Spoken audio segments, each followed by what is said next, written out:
Mercredi 21 h au stade Louis II se déroulera le derby de la Côte d'Azur. Monaco-Nice avec d'un côté les Niçois en perte de vitesse, 13e, avec 2 victoires seulement sur les 10 dernières rencontres. Et de l'autre côté, Monaco 4e au classement. L'équipe a remporté ses 5 derniers matchs. Pour nous parler de cette rencontre, un spécialiste, Michael Lefebvre, bonsoir. Bonsoir Fabien, bonsoir à tous. Vous êtes le correspondant RTL L'équipe sur la Côte d'Azur. Comment vivez-vous les derbys en règle générale? Il y a plus d'excitation?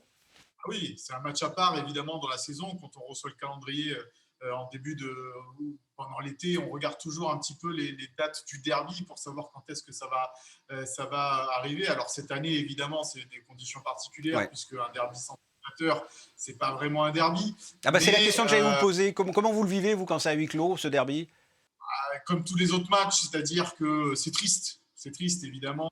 Ce qui est malheureux à dire, c'est qu'on commence même presque à prendre l'habitude de ne pas avoir de spectateurs dans les stades, et ça, c'est très dangereux, évidemment, et c'est très ennuyeux parce que, oui, le football est là, mais voilà, un match de foot, c'est fait pour être avec des supporters, avec des spectateurs, et raison de plus sur un derby quand on connaît la passion qui entoure ce derby, qui est assez récente hein, au final, entre Monaco et Nice, mais évidemment, c'est né de ce fameux 4-3 il y a quelques années au stade de Louis II en faveur de l'OGC Nice, ce renversement de situation.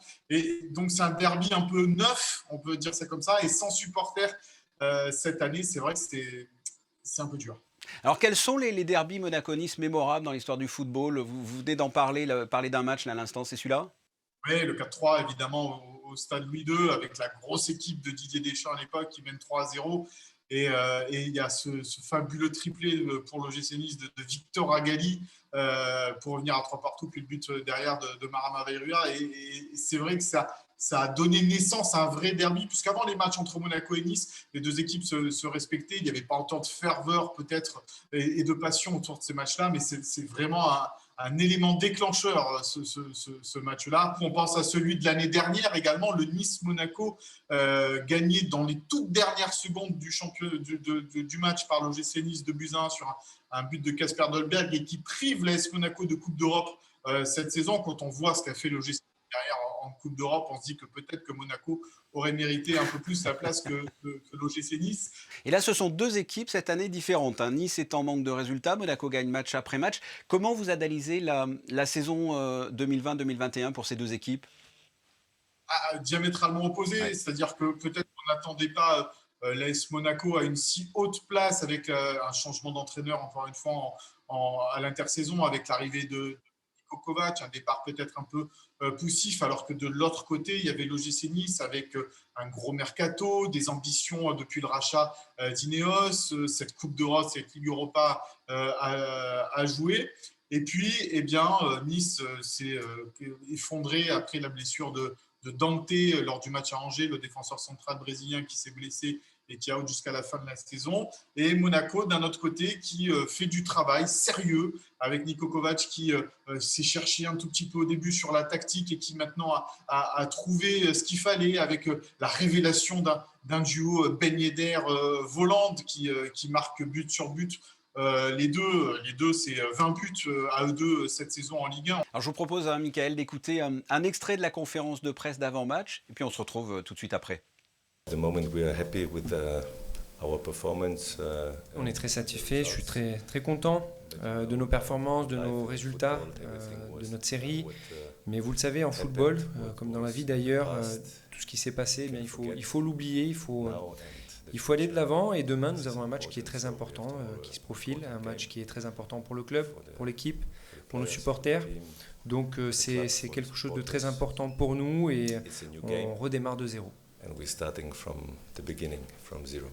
Nous sommes très heureux de la venue de Crépin à l'AS Monaco.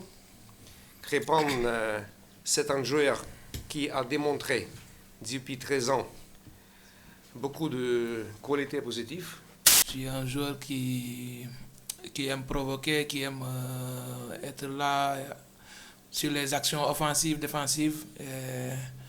Quelqu'un qui se met au service de l'équipe.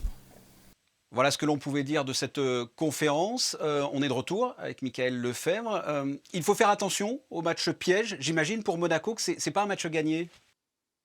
Non, bien sûr que non. Aucun match n'est un match gagné, mais c'est vrai que quand il y a une série de 5 victoires consécutives, il y a peut-être à un moment donné, avec un match maintenant qui arrive tous les 3 jours, un petit relâchement, se dire qu'on a juste à rentrer sur le terrain pour remporter ce match. Donc attention à un relâchement. Et puis en face, il y a quand même une bête blessée, une bête qui est en souffrance. C'est cette équipe de l'OGC Nice qui a besoin de points, qui ne gagne pas à domicile, pas de victoire depuis le mois d'octobre à domicile du côté de l'OGC Nice. Donc il faut aller chercher des points à l'extérieur, même si la dynamique n'est pas bonne. Il va falloir à un moment donné que cette équipe de l'OGC Nice se réveille un petit peu et aille grappiller des points. Et quoi de mieux que de le faire dans un derby pour contenter déjà les joueurs et les dirigeants, mais aussi évidemment pour les spectateurs, les supporters. Je ne vais pas vous demander de vous transformer en devin, mais vous le voyez comment ce match mercredi ? Je le vois assez ouvert. Le danger peut venir de partout. Du côté de l'AS Monaco, parce qu'on cite Maripane, on a cité Ben Yedder et Voland, mais on peut citer également Sofiane Diop, Golovin qui peut entrer en jeu, la nouvelle recrue Crépin Diatta. Et de l'autre côté, une équipe de l'OGC Nice qui a plus de difficultés, mais qui a quand même quelques talents dans son équipe. Donc, moi, je pense que ça va faire un match très ouvert avec les deux équipes qui ont envie d'emporter les 3 points. Ah bah ça, c'est de l'analyse. Mickaël Lefebvre, merci. Merci à vous.